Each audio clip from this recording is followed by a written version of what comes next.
Hello, Seoul. Okay, it's late in the day, but we do have a fantastic fireside chat here. And for the first time, really, on a stage with a fireside chat in many years, Mt. Gox founder, Mark Karpeles. Hello, thank you.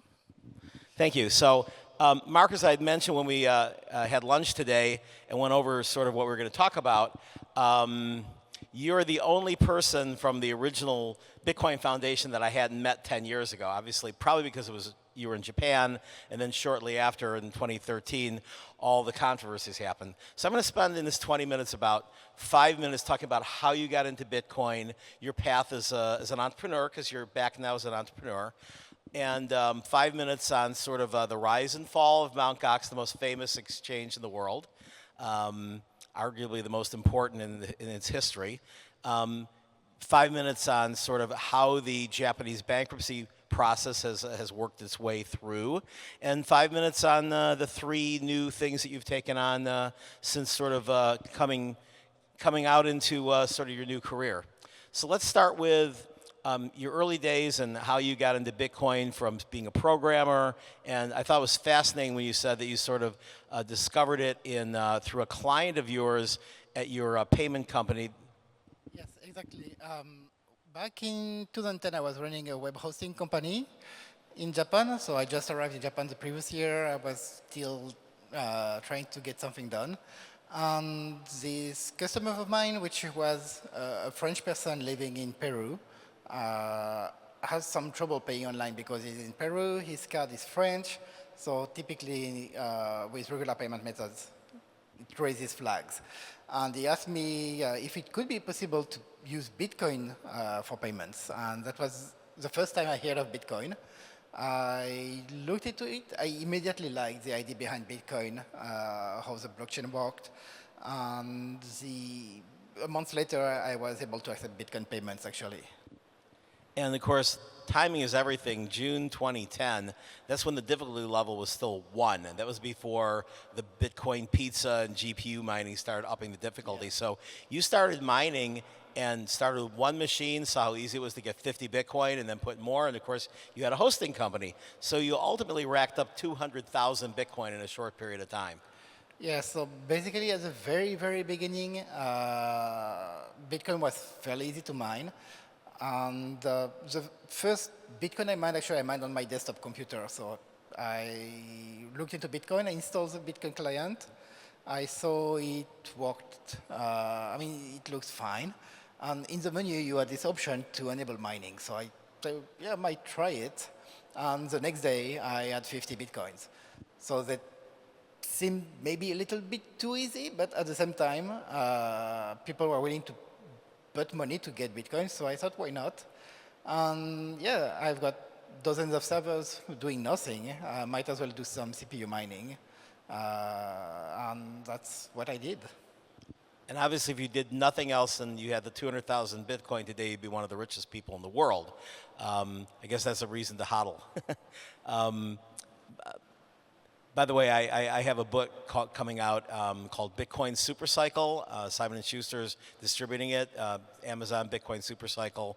I've got it at my Twitter at Michael Terpin, T-E-R-P-I-N. The reason I mention that is because you're in it several times. Because throughout the history, I show the whole history of Bitcoin before I talk about the cycles and the predictability of the 4-year cycles. And with every cycle, you've had an impact. I mean, you got into it and started Mt. Gox before the first halving. And tell me about how you first met Jeb McCaleb and how that partnership developed to where you were then ultimately buying him out of the partnership. Yeah, I actually never met Jed in person, only through IRC and the Bitcoin forum. So back in 2010, actually, when I started accepting Bitcoins on my web hosting system, and the Bitcoin community at the time was very small. Like the Bitcoin forum was maybe 200, 300 users. I was the only company, say company, it's a very small company, but I was the only company working in Bitcoin. The other people were like either private people, like this guy selling alpaca socks, or things like that. Roger Ver, of course, was selling memory products and things like that. He was Yeah, one of those early 200. yeah, I didn't see him on the Bitcoin from back then, but maybe I think he sold it, but not publicly. Well, and again, he obviously famously bought 250,000 Bitcoin when he Yes. read the white paper and couldn't believe it was true, and spent 3 days trying to prove it to the point that he checked himself into the hospital from exhaustion, then got out and bought 250,000 Bitcoin on your exchange for $1 a piece, and that was the first kind of big crash that happened after that. So, talk about the early days. I think that was 2011. Fascinating to me was the timing of you taking over the ownership. That was March of 2011. Yes, exactly. And so it was mildly profitable. And then when you took it over, it had a hack that happened right in the middle that made it not solvent at that point. Yes, basically, between the time I signed the contract and I got the actual access to the servers, 80,000 Bitcoins were stolen. That became the very famous 1FEEX address, where there are still 80,000 Bitcoins sleeping. And so did you have a provision to just sort of unwind the deal when you found out that that much Bitcoin was missing? I know it wasn't this much dollar value, but obviously it went up fast. No, with the experience I have, I would have simply just backed out of the deal because this was a large event that changed materially what I was about to receive. At the time, I didn't have the experience. I was, I think, 24 or something like that, but way too young. And I didn't have any lawyers or anyone looking at the contract that I signed. So you figured you could make it up with trading profits, but then Bitcoin went up, up, up, up, up. Yeah, I mean, at the time the amount was fairly small. It was 80,000 Bitcoins with a Bitcoin dollar valuation that made it about $100,000. That should have been something that could be earned back fairly easily or obtained from an investor. The only thing is, from that point, between March and June, Bitcoin raised very quickly and reached $30 per Bitcoin, which is a lot at the time. Yeah. And 2011, then that ended up being the massive run-up in Bitcoin from pennies to like $30 after the Gizmodo story came out about Silk Road. You know, what I find fascinating is, you know, having now met you in person, I mean, my vision back during the days of you was sort of this almost like cartoonish character that the media had portrayed. You were sort of like the Mike Myers kind of character with, like, you know, sitting away in a Japanese tea house, petting your cat, trying to take over the world. And, you know, I mean, it seems like you're a programmer who basically bought into an exchange and was immediately confronted with a hack, or the first of many. And now you had mentioned that address actually, you believe, was controlled, or at least should have been controlled by Jeb? Sorry, which one? The address where the hack happened, that was controlled or should have been controlled by Jeb? I mean, I remember you had mentioned that you were trying to figure out exactly where, because Bitcoin's traceable. You would think in those days you could trace where it went to. Yes, I mean, we know where those Bitcoin went. It went to this one FEX address. We don't know who has control of this address. And if it's not moved, there's no way really to know. And it's not moved since the entire time? Not once. Okay. Go on. The day those Bitcoin moves, it's going to be news. That's true. Yeah. So, so let's flash forward a little bit to, say, 2012 was a little bit of a boring year, I mean, other than the halving. But 2013, all of a sudden, is when you end up having started the year at around $11, ended it at like 1,236. And you at the time had grown to be the largest exchange by far in the world. I think at one point you were 90%, and for most of that you were 75% plus. What was that like?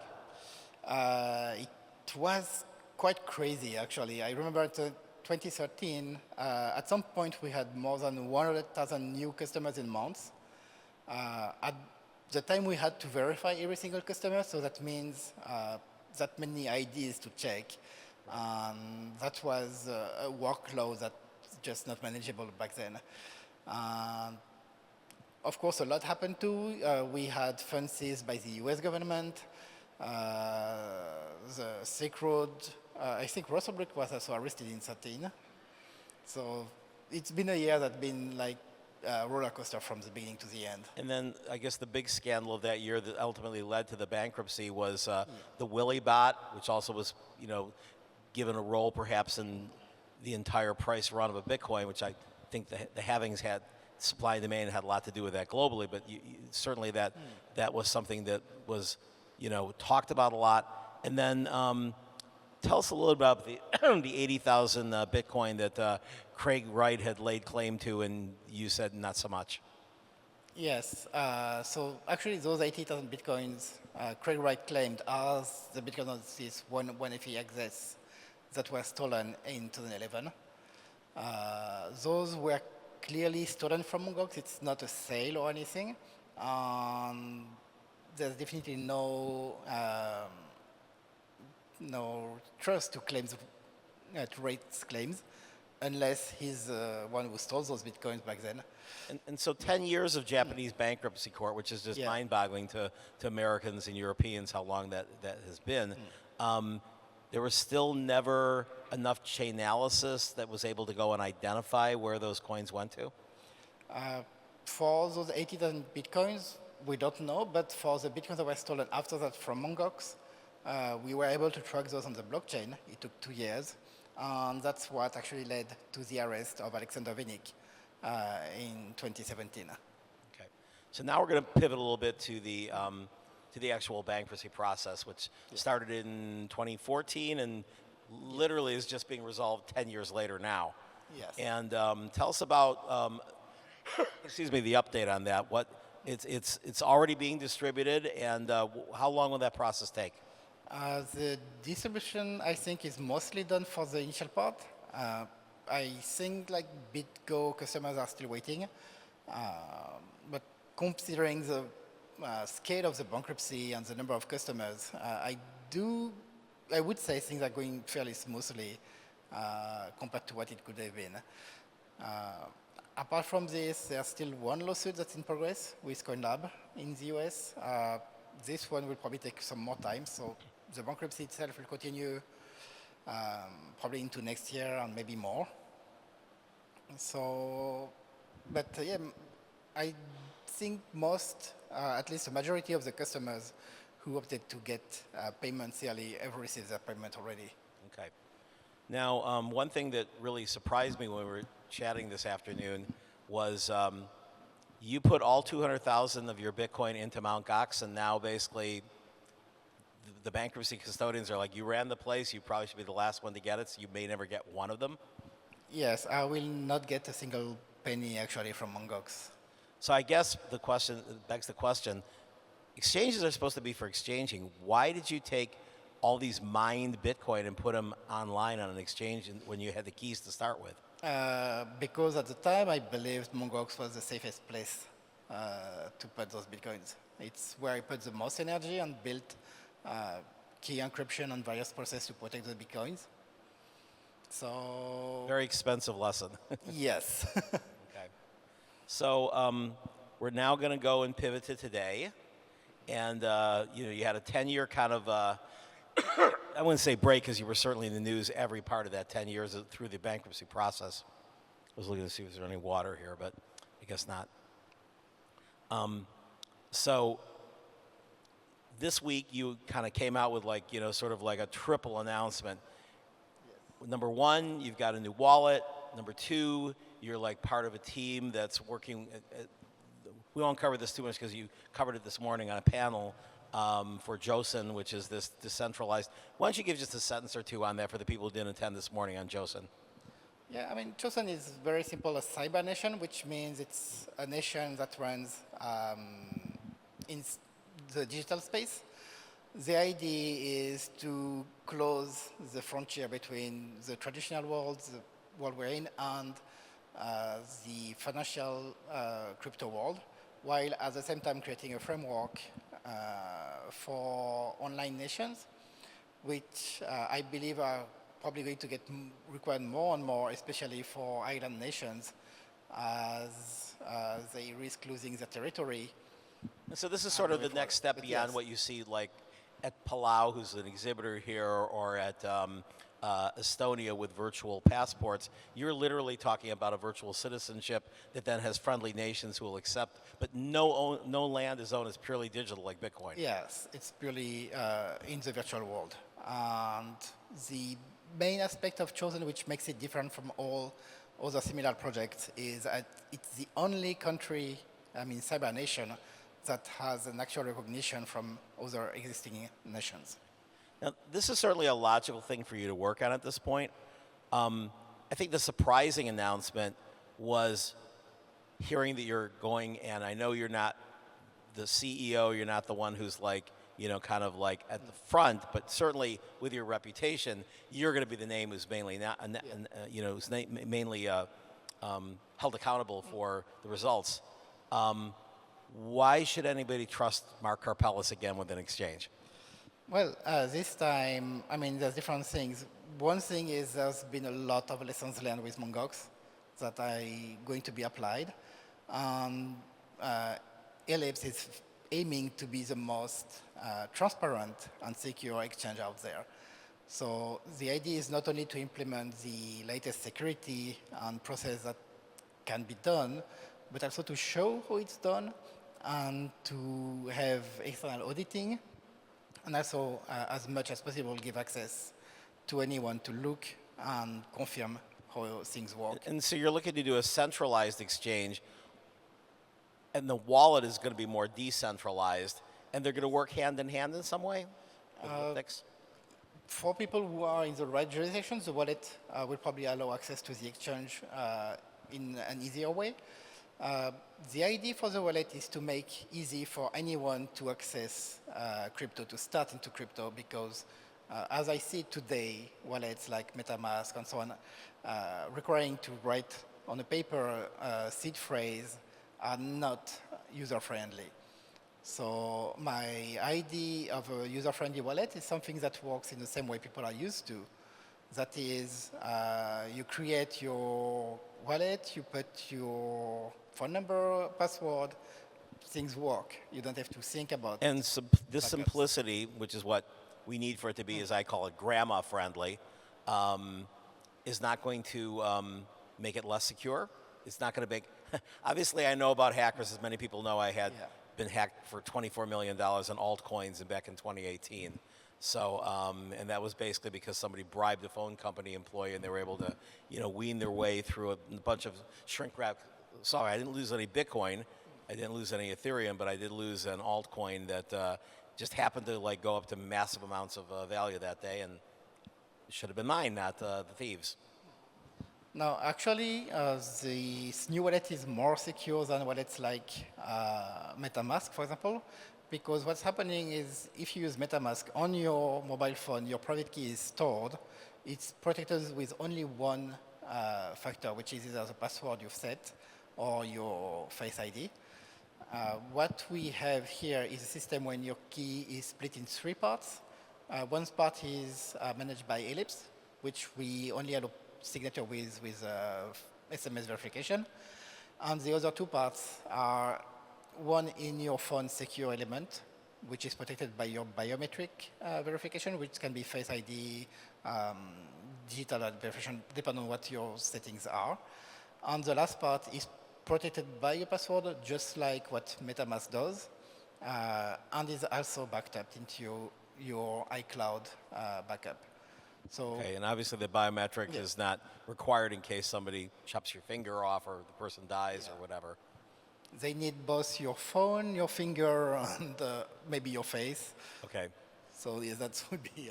And we've got about a minute left here. So the future of the exchange, you're now looking for regulatory approval in Europe under MiCA and in Dubai under Vera. Where do you see, as we discussed at lunch, you're pretty much starting over again as a programmer and entrepreneur. Where do you see yourself in 5 years? Well, into 5 years, I see myself with a global exchange and probably leading the world of crypto into a direction where it's safer and easier to use. Thank you very much, Mark Karpeles. Thank you.